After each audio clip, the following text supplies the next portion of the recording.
I'm Charlotte Hu, and I am a Taiwanese American pianist, currently in Belgium performing. And I used to take the stage name of Ching-Yun Hu, and recently, with a lot of thoughts and consideration, and with my personal journey, I decided to go with the name of Charlotte, which I love and adore. So, yeah, so my name is Charlotte Hu. It's such a pleasure to have you on. What does the name Charlotte mean to you? Charlotte, it literally means someone with freedom, a free woman. And I think freedom is so important in this world. And it is the one thing that I personally always go for, freedom of thoughts and freedom of doing things that you want to do in your life, and to have wishes and to have personal development. And yeah, so I think it's a name that matches my personality so well that, it's just like a matching heaven. So I'm really happy.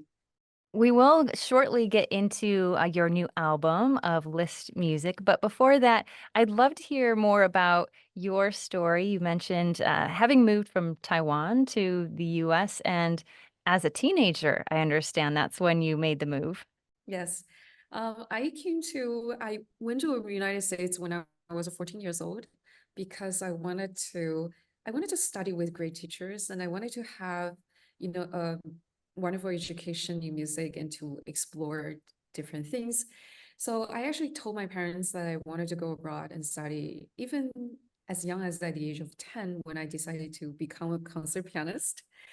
And so the first city was Philadelphia. Me and my sister, who was 16 years old at the time, we actually lived on our own, the two of us, and taking care of ourselves in an apartment.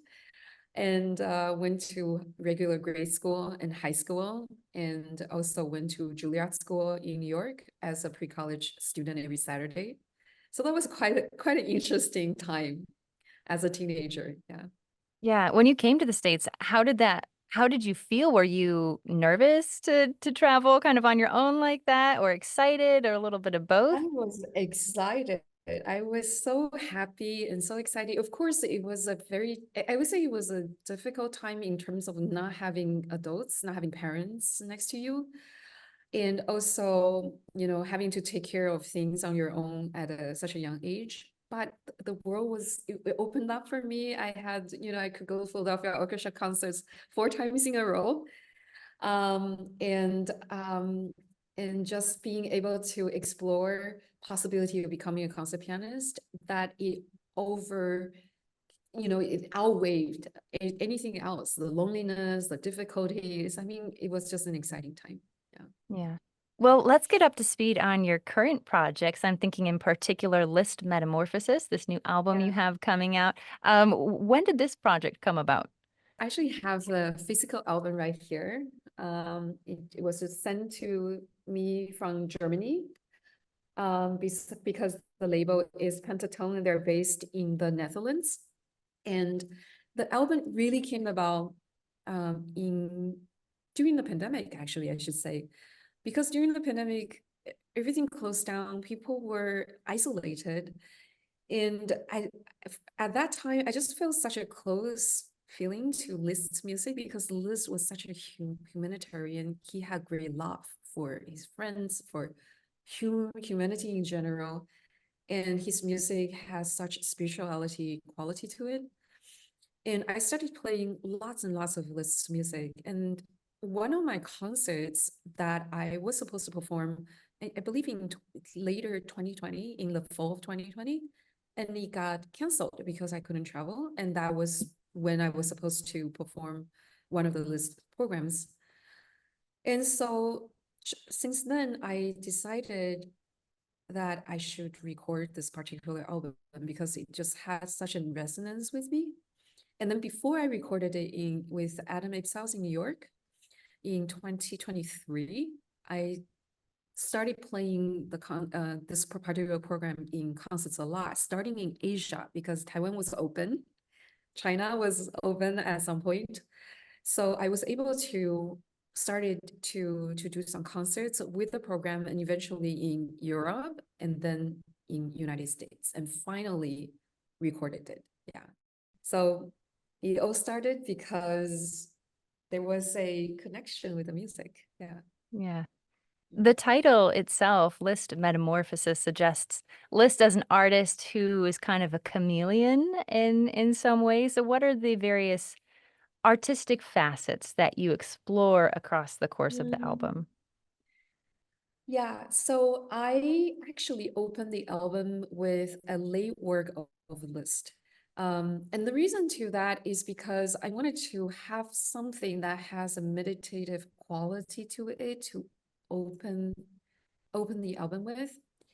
And the music, this particular piece, The Fountain, actually Liszt wrote it and eventually opened worlds of impressionism in Ravel and Debussy. He was like the pioneer of impressionism in this music.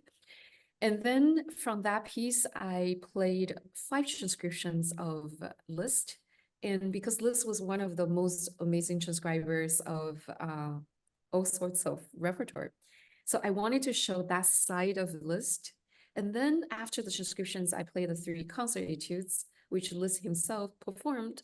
And it was at the later part of his performing career. So that had so much more inequality to it. And then finally, I closed the album with Spanish Rhapsody, which is a complete virtuosic piece, and also shows the Liszt's, love for Spanish dance and characters. So just this album, it shows 4 completely different stages of Liszt's life. Of course, there are so much more to it. I mean, he composed so much, and he has such a great life, long and very exciting life. It feels like you could just pull back layers upon layers. We could probably keep going. Yeah, But yeah. you actually have a concert coming up where you're performing some of this music live. Is that right? Yeah, that's right.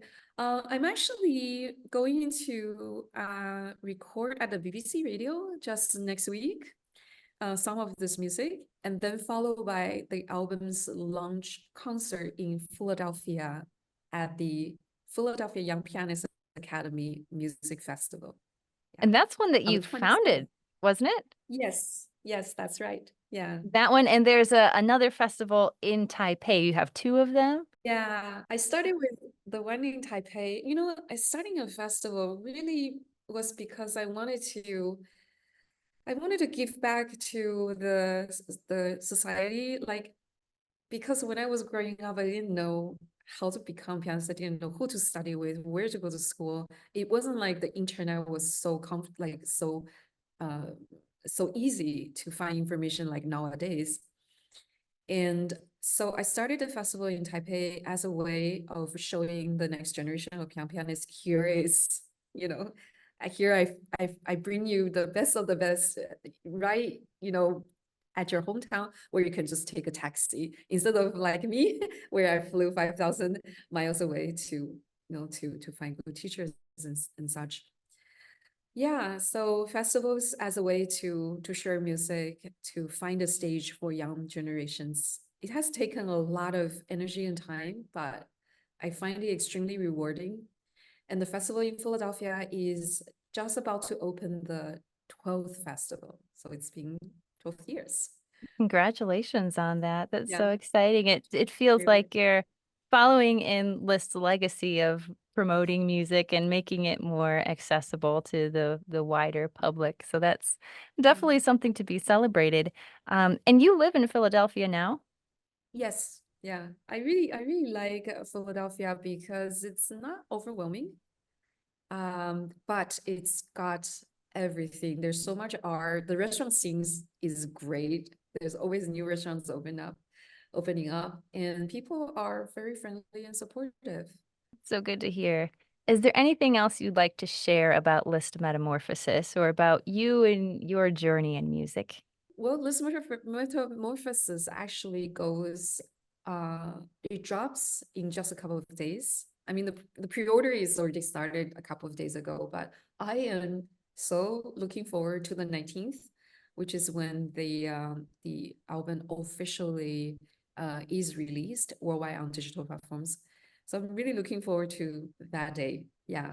And I am just very happy to be able to work with Pentatone on this album. The team has been great, and my publicists and artists, they have been really wonderful. Yeah. I've been speaking with Charlotte Hu. She's celebrating her new name and her new album of Liszt music with a live performance this month at the PYPA Piano Festival. And as she mentioned, the CD is just days away from coming out. That's Liszt Metamorphosis. Thanks, Charlotte. It's been good to hear from you. Thank you so much.